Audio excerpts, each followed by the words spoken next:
others as well, such as new classical school of thought and new classical school of thought, बहुत सारे हैं जिसको economics में अलग अलग पर्सपेक्टिव, अलग अलग कैरेक्टरिस्टिक्स उन्होंने दी हैं based on the economic situation.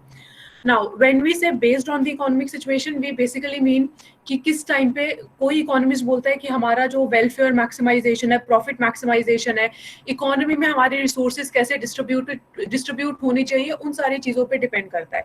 Now we know that western countries they actually initially started with the process of making their colonies into say eastern side of the world suppose. So वहाँ पे जैसे India है, China है, यहाँ पे उन लोगों ने रूट्स वगैरह डेवलप किए और यहाँ पे ट्रेड स्टार्ट कर दिया. Where in such as in 1400s और इन 1600s, जहाँ पे यूरोपियन कंट्रीज को जो भी कंपनीज आई हमारे यहाँ पे, उनको उन्होंने मोनोपोली प्रोवाइड किया कि आप लोग वहाँ पे जाओ और फ्रीली ट्रेड करो, वहाँ पे किसी भी तरह का इंटरफेरेंस नहीं होगा. तो यहाँ पे जो कॉलोनीज वगैरह डेवलप हुई, एक तरीके से उनको फ्री मार्केट मिली, एक तरीके से they actually got free market.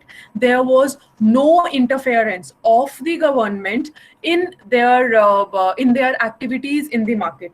तो जब हम बोलते हैं कि गवर्नमेंट का इंटरफेरेंस नहीं था, there was no government interference in the market, which actually means, इसको हम बोलते हैं that this is laissez-faire policy, that government is not interfering in the market activities. So उस टाइम पे फिर जो क्लासिकल इकोनॉमिस्ट है, this actually began, ये सब तो चलता ही आ रहा था 14th century 15th century से चलता ही आ रहा था. तो एडम स्मिथ तो आप लोगों ने सुना होगा, he is the father of economics. Adam Smith, he gave this book Wealth of Nations. ये बुक इजीली अवेलेबल है इंटरनेट पे, इसकी समरी भी इजीली अवेलेबल है. 1776 में इन्होंने वेल्थ ऑफ नेशंस पब्लिश किया, जिसमें इन्होंने बोला, कुछ कैरेक्टरिस्टिक्स के बारे में बात की कि इकोनॉमी में अगर ऐसे कैरेक्टरिस्टिक्स होंगे तो वो हमारी सारी पार्टीज को ऑप्टिमल पॉइंट पे ऑटोमेटिकली लेके चले जाएंगे. तो इन्होंने बोला फ्री मार्केट होना चाहिए, गवर्नमेंट का इंटरफेरेंस नहीं होना चाहिए. गवर्नमेंट का इंटरफेरेंस क्यों नहीं होना चाहिए? क्योंकि prices play an invisible hand. ये आपने माइक्रो में पढ़ा हुआ है ये? Please reply. Have you read about this, that prices play an invisible hand for the determination of the equilibrium in the market? जब हम बोलते हैं कि एक्सेस डिमांड हो गया तो हमारा प्राइस इंक्रीज हो जाएगा ऑटोमेटिकली, फिर हम लोग इक्विलिब्रियम पे आ जाएंगे. अगर हम लोगों का एक्सेस सप्लाई हो गया है तो प्राइस रिड्यूस हो जाएगा, ऑटोमेटिकली हम इक्विलिब्रियम पे आ जाएंगे. So prices play an invisible hand in the economy to come back at the equilibrium level. Do we guys remember about this? Micro economics में पढ़ा होगा ना बच्चे आप लोगों ने? यस, नो, कुछ तो बोलो.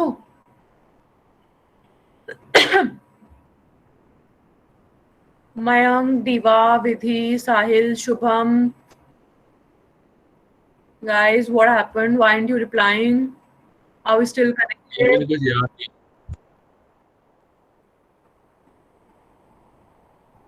No?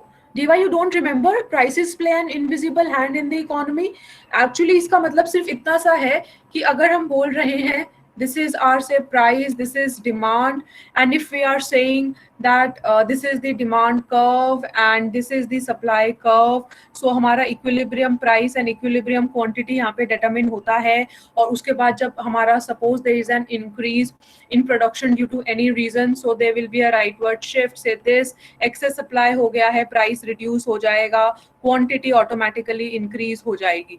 Yeah, so we read about this. This actually means that prices play an invisible hand to make the economy reach the equilibrium level again. So classical economist इस चीज में बिलीव करते थे कि market को, इकोनॉमी को आप open छोड़ दो, किसी भी तरह का उसके ऊपर रिस्ट्रिक्शन मत लगाओ, इकोनॉमी अपने आप इक्विलिब्रियम पे चली जाएगी. जो एफिशिएंट प्रोड्यूसर्स होंगे वो इकोनॉमी में सस्टेन कर जाएंगे, वो अपने प्रॉफिट्स को इजीली अर्न कर सकते हैं, नॉर्मल प्रॉफिट्स को. और जो कंज्यूमर्स उस पर्टिकुलर प्रोडक्ट के लिए पैसा देना चाहेंगे उनको वो पैसा मिल जाएगा, कंज्यूमर सरप्लस भी मेंटेन हो जाएगा उनका. So prices play an invisible hand. Now when we say prices play an invisible hand, it also means that prices and wages are flexible. Prices and wages are very flexible in the economy, कि जैसे ही हमारी supply increase हुई वैसे ही price automatically reduce हो जाएगा और हम equilibrium पे आ जाएंगे। तो क्लासिकल इकोनॉमिस्ट बेसिकली इन 4 चीजों पे बिलीव करती थी। And there was one more thing, ये अभी आपको इतना समझ नहीं आएगा, ये हम नेक्स्ट चैप्टर में डिस्कस करेंगे। This is about that full employment level economy में एट इक्विलिब्रियम अपने आप अचीव हो जाता है। So equilibrium will only be attained at the full employment level. Full employment level मतलब होता है कि हमारा जितना भी हमारे जो लैंड लेबर कैपिटल एंटरप्रेन्योर हैं उनको हम प्रॉपरली एम्प्लॉय कर रहे हैं, एफिशिएंटली यूटिलाइज कर रहे हैं। और फुल एम्प्लॉयमेंट की प्रॉपर डेफिनेशन आपकी 4th यूनिट में आएगी। Full employment means that all those people, all the resources which are willing to work in the economy at the current wage rate, उनको employment मिल जाएगी। तो किसी भी तरह का इनवॉलंटरी अनएम्प्लॉयमेंट इकोनॉमी में एग्जिस्ट नहीं करेगा, ऐसा क्लासिकल इकोनॉमिस्ट बोलते थे। और इक्विलिब्रियम हमेशा हमारा फुल एम्प्लॉयमेंट पे अचीव होएगा। अब क्लासिकल इकोनॉमिस्ट जो है ये मेजरली अगर हम लिंक करेंगे इसको तो ये हमारा वेस्टर्न कंट्रीज से मेजरली लिंक करता है। जो कल हमने कोल्ड वॉर की बात की थी, cold war was basically a war between the capitalist countries and the socialist countries. मुझे नहीं पता, ये मैंने किसी बुक में तो नहीं पढ़ा है कि इसको ऐसे करके रेफर किया हो, but this is what I have understood from my reading of economist from so many years. अब ये जो हमारा क्लासिकल इकोनॉमिस्ट है ये मेजरली कैपिटलिस्ट कंट्रीज से एसोसिएटेड था, that is USA and its allies, या जो हमारी यूरोपियन कंट्रीज हैं, क्योंकि उनको तो इस चीज से फायदा मिल रहा था ना भाई। वो अगर यहाँ पे आके जहाँ पे हमारी कंट्रीज हैं, कॉलोनीज डेवलप की है उन्होंने, चाहे वो चाइना हो, चाहे वो इंडिया हो या दूसरे छोटी कंट्रीज हो, वहां पे गवर्नमेंट इंटरफेयर नहीं करेगी तो उनके लिए तो बहुत अच्छी बात है। प्रोड्यूसर्स का बेनिफिट होगा, प्राइसेस अपने आप इंक्रीज करते रहेंगे, उनको ऑटोमेटिकली प्रॉफिट मिलता रहेगा। सो इस तरीके से ये बिलीव करते थे एक फ्री मार्केट में गवर्नमेंट का बिल्कुल भी रोल नहीं होना चाहिए। But then what happened in 1939, आपने ग्रेट डिप्रेशन के बारे में सुना होगा ना, ग्रेट डिप्रेशन।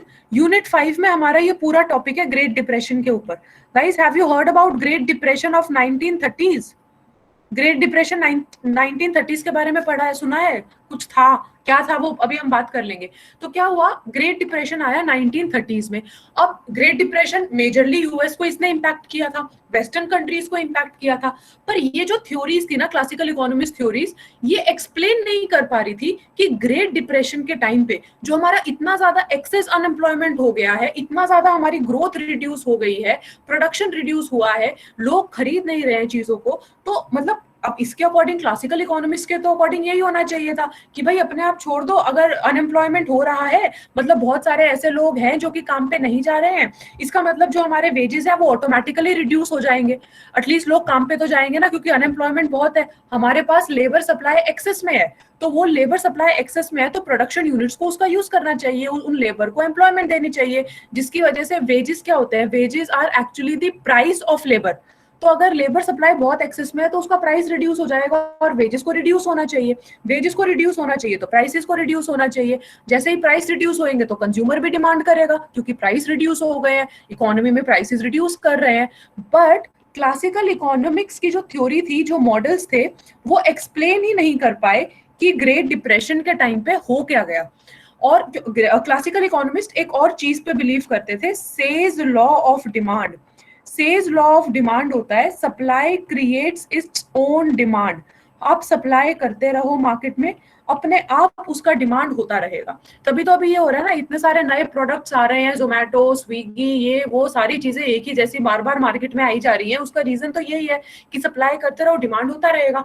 बट ये जो 5-6 चीजें थी जिसके ऊपर सारी की सारी थ्योरी बेस्ड थी इकोनॉमी की, जो एडम स्मिथ ने अपना दिया था वेल्थ ऑफ नेशंस में, ये एक्सप्लेन नहीं कर पाई कि ये ग्रेट डिप्रेशन में क्या हो गया, कहाँ पे लूप होल हो गया, हम क्यों कवर अप नहीं कर पा रहे हैं। तो उसके बाद कीन्स ने अपना एक बुक पब्लिश किया, the general theory of employment interest and money in 1936. It is termed as Keynesian general theory of employment interest and money. जो भी अभी हम मॉडल्स पढ़ रहे हैं ना, चाहे वो ISLM मॉडल है, चाहे वो हमारा 3rd यूनिट का एग्रीगेट डिमांड मॉडल है, ये सारा का सारा कीनीजियन इकोनॉमिस्ट से लिया हुआ मॉडल है। तो कीनीजियन इकोनॉमिस्ट ने बोला कि एक second. Yeah, so Keynesian economists pointed out on the fact that government interference is required in the economy. आप इकोनॉमी को ऐसे ही नहीं छोड़ सकते हो कि अपने आप प्राइसेस अपना काम करते रहेंगे, जो उसके बाद जब गवर्नमेंट इंटरफेरेंस आया तो हमारी सारी वो पॉलिसीज आई, प्राइस फ्लोर, प्राइस सीलिंग. जब गवर्नमेंट को लगा कि सोशल वेलफेयर के अगेंस्ट जा रहा है ये जो हमने मार्केट को इतना फ्री छोड़ दिया, तो जब भी मार्केट सोशल वेलफेयर के अगेंस्ट जाएगी तो गवर्नमेंट इंटरफेरेंस का इंपॉर्टेंस है. जब भी गवर्नमेंट को लगेगा कि वेजेस बहुत ज्यादा रिड्यूस हो रहे हैं तो गवर्नमेंट इंटरफेयर करेगी. जब भी गवर्नमेंट को लगेगा प्राइसेस बहुत ज्यादा इंक्रीज हो रहे हैं, बहुत इन्फ्लेशन हो रहा है इकोनॉमी के अंदर, तो गवर्नमेंट इंटरफेयर करेगी, मॉनेटरी पॉलिसी के थ्रू इंटरफेयर करेगी या फिर कोई डायरेक्टली कंट्रोल ले आएगी. जैसे आपने फूड राशनिंग सिस्टम भी पढ़ा होगा माइक्रो इकोनॉमिक्स में, वेरिएंस का चैप्टर है फूड राशनिंग सिस्टम. तो वो सारी चीजें भी गवर्नमेंट इंटरफेरेंस एसोसिएटेड है. फिर ये सारा राशनिंग सिस्टम वगैरह डेवलप हुआ. सो कीनीशियन इकोनॉमिस्ट का जो मेजर कंट्रीब्यूशन था वो ये था, ग्रेट डिप्रेशन को एक्सप्लेन करने के लिए कि आप मार्केट को ऐसे ओपन नहीं छोड़ सकते हो, गवर्नमेंट का रिक्वायरमेंट है, हमें प्रॉपरली एनालाइज करना चाहिए इकोनॉमी कैसे चल रही है. Secondly he said that prices and wages are rigid. Rigid मतलब जो हमने डिस्कस किया था अभी लास्ट टाइम गुड्स मार्केट में कि मल्टीप्लायर कैसे चेंज होता है, वो डिपेंड करता है कि बिजनेस फर्म्स और कंज्यूमर्स अपने डिसीजंस कितने टाइम के बाद रिव्यू करते हैं. तो अगर हम बोल रहे हैं prices and wages are rigid, इसका मतलब कि जैसे ही इकोनॉमी में सिचुएशन चेंज होती है, अभी जो हमने सप्लाई वाला डायग्राम डिस्कस किया था, जैसे ही सप्लाई इंक्रीज होती है जरूरी नहीं है कि इमीडिएटली प्राइसेस रिड्यूस हो जाएं. कुछ टाइम लगता है ना, एक क्वार्टर लगता है, एक साल लगता है, थोड़ा टाइम गैप तो होता है. ये थोड़ी ना है कि एकदम से सप्लाई इंक्रीज कर दिया, बिजनेस फर्म ने सप्लाई कर दिया, सडनली प्राइसेस रिड्यूस हो जाएंगे. तो ये टाइम गैप लगता है इकोनॉमी के अंदर. इसीलिए हम ये नहीं बोल सकते कि prices and wages are flexible और इमीडिएट इम्पैक्ट हमें इक्विलिब्रियम पे देखने को मिल जाएगा.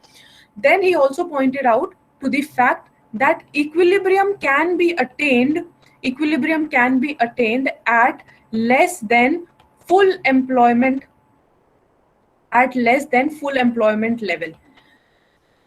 सो इक्विलिब्रियम जो क्लासिकल इकोनॉमिस्ट ने कहा था कि हमारा फुल एम्प्लॉयमेंट में ही अचीव हो सकता है, but actually equilibrium full employment level से भी उससे कम में अचीव हो सकता है when all the units and all the factors in the economy are not employed to the optimum level, even then economy can be in equilibrium state. This is what Keynes put forward. जितने भी अभी तक हमने concepts किए हैं ना, हमने जो एमपीसी का कॉन्सेप्ट भी किया है, या हमने बोला है कि जब हमारी इनकम जीरो है तब भी हम ये सी नॉट ऑटोनॉमस कंजम्पशन करते रहेंगे, या तब भी गवर्नमेंट को कुछ ना कुछ तो एक्सपेंडिचर करना ही पड़ेगा. ये जो ऑटोनॉमस, उस दिन भी मैंने किसी ने मुझसे क्वेश्चन पूछा था ये सी नॉट का, मैंने तब भी कहा था कि आप लोग 4th सेमेस्टर में पढ़ोगे. ये Keynes is an economist, his name is John Keynes. So उन्होंने ये बोला था, this is termed as psychological law of consumption. Psychological law of consumption ये बोलता है चाहे इनकम जीरो हो हम तब भी कंज्यूम करते रहेंगे.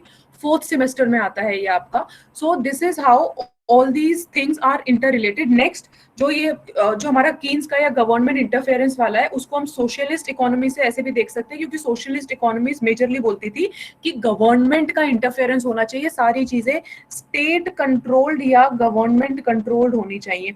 उसका रीजन क्या है? क्योंकि इंडिया है या चाइना है या दूसरी कंट्रीज हैं जिनको फ्रीडम मिला था वेस्टर्न कंट्रीज से, यूरोपियन कंट्रीज से, तो वो तो उन्होंने तो यही डिमांड किया था ना कि हम अपनी गवर्नमेंट बनाएंगे, सारे रिसोर्सेज गवर्नमेंट के अंडर होंगे. तो it is pointing towards the government controlled economy. पर जब इन लोगों ने देखा, जैसे इंडिया, चाइना, दूसरी कंट्रीज ने जब ये देखा कि यार ये तो बहुत एक्सट्रीम सिचुएशन हो रही है, जो क्लासिकल इकोनॉमिस्ट है वो खुद ही अपनी प्रॉब्लम सॉल्व नहीं कर पा रहे हैं, ग्रेट डिप्रेशन हो गया, उनको पता ही नहीं है कि हो क्या रहा है. एंड इवन जो कीनीशियन इकोनॉमिस्ट ने भी बोला कि गवर्नमेंट इंटरफेरेंस इंपॉर्टेंट है, बट आफ्टर सम टाइम जब इन्होंने कंप्लीट, जैसे इंडिया ने सोशलिस्ट इनिशियली 1947 के बाद, जब तक इनका फ्रीडम अचीव 1947 से 1980s तक बहुत ज्यादा पब्लिक सेक्टर अंडरटेकिंग्स थी. धीरे धीरे करके वो पब्लिक सेक्टर अंडरटेकिंग्स को या तो प्राइवेटाइज कर दिया है या उसमें डिसइन्वेस्टमेंट हो गया है, क्योंकि ग्रोथ नहीं हो पा रही थी. तो उस केस में क्या हुआ, इंडिया ने मॉडल अडॉप्ट किया कि हम बेस्ट ऑफ बोथ लेंगे, that is we will take into account mixed economy का मॉडल लेंगे. मिक्स्ड इकोनॉमी क्या होता है? सपोज हमारे पास एक फर्म है, उसके अंदर इनिशियली से 51% जो शेयर है वो गवर्नमेंट का है और 49% जो शेयर है वो सपोज प्राइवेट सेक्टर का है, तो इस केस में ये जो 51% गवर्नमेंट का शेयर है ना, तो इनकी जो मैनेजमेंट पॉलिसीज हैं, ये मैनेजमेंट पॉलिसीज टिल्टेड होंगी towards the social welfare, towards the social welfare. But at the same time क्योंकि प्राइवेट सेक्टर का भी इसमें शेयर है, तो ये प्रॉफिट के ऊपर भी ध्यान देंगे। तो हम मार्केट के ऊपर भी ध्यान दे रहे हैं, हम सोशल वेलफेयर के ऊपर भी ध्यान दे रहे हैं। This is the type of mixed economy. On the other hand, suppose there is a B company और अ बी नेशन जिसमें जो ये 51% है वो प्राइवेट ओन्ड है, वो प्राइवेट ओन्ड है, और ये जो 49% है ये सपोज गवर्नमेंट ओन्ड है। प्राइवेट ओन्ड है, इसका मतलब जो भी मैनेजमेंट पॉलिसीज होंगी वो प्रॉफिट इंक्रीज के पर्सपेक्टिव से होंगी, मतलब मैनेजमेंट मेजरली प्राइवेट सेक्टर के हाथ में रहेगा। और ये जो 49% गवर्नमेंट कंट्रोल्ड है, इसका मतलब गवर्नमेंट ये इंश्योर करेगी कि हमारी किसी भी तरह की इनइक्वालिटी ना हो इकोनॉमी में, और इनइक्वालिटी हो तो उसे कम किया जाए। So this is the type of model that India has been following, trying to take into account the best of both sides. So I thought, why not to relate classical economics and Keynesian economics theory with the capitalist economist and the socialist economics theory. I want to show you a map also. Give me 1 second. This is actually a map of Cold War era. Cold War lasted from 1947 to 1991. That is after the end of World War II. I don't want to go deep into the reasons of Cold War.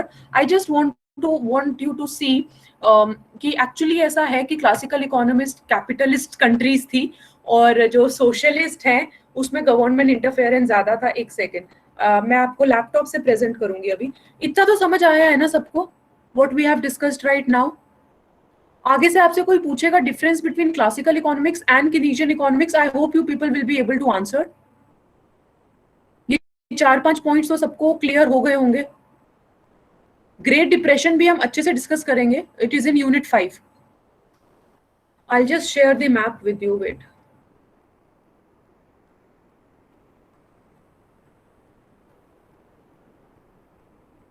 Yeah. I hope you can see the map. As you can see, so this is the Cold War map. ये कोई presentation है slide share पे, but this is the map that they have displayed. So this is United States analyzed. जितना भी हमारा ये blue से है, आप देख सकते हो ये सारी वही कंट्रीज है जहाँ पे इंडस्ट्रियलाइजेशन पहले स्टार्ट हुआ था, जहाँ पे प्रॉफिट अर्निंग पहले स्टार्ट हुई थी, जहाँ पे पोल्यूशन भी पहले स्टार्ट हुआ था। Whereas all these countries, China, Soviet Union, यही था हमारा यूएसएसआर बेसिकली। तो ये जो हमारी कंट्रीज हैं ये सोशलिस्ट कंट्रीज थी, गवर्नमेंट का गवर्नमेंट होल्ड था डायरेक्टली यहाँ पे। और ये जो बाकी कंट्रीज आप देख रहे हो जैसे ये इंडिया है या दूसरी कंट्रीज यहाँ पे हैं, these are actually non aligned countries जिनको थर्ड वर्ल्ड नेशन बोला गया था, जो एक मिक्स्ड इकोनॉमी का कॉन्सेप्ट फॉलो कर रही थी। तो अगर हम ये भी बोलते हैं कि क्लासिकल इकोनॉमिस्ट इनिशियली आया था, वो इसीलिए आया था क्योंकि इन इकोनॉमिक्स इन कंट्रीज के लिए क्लासिकल इकोनॉमिक्स जैसी चीजें बेनिफिशियल थी। ये फ्री मार्केट चाहते थे, गवर्नमेंट का इंटरफेरेंस नहीं चाहते थे। And this is how, but जब यहाँ पे ग्रेट डिप्रेशन आ गया, देन यहाँ पे कीन्स ने बोला that we need government interference as well. So all these countries जो यहाँ पे नॉन अलाइंड कंट्रीज हैं, including India, they wanted to have best of both the nations, both the sides, the capitalists as well as the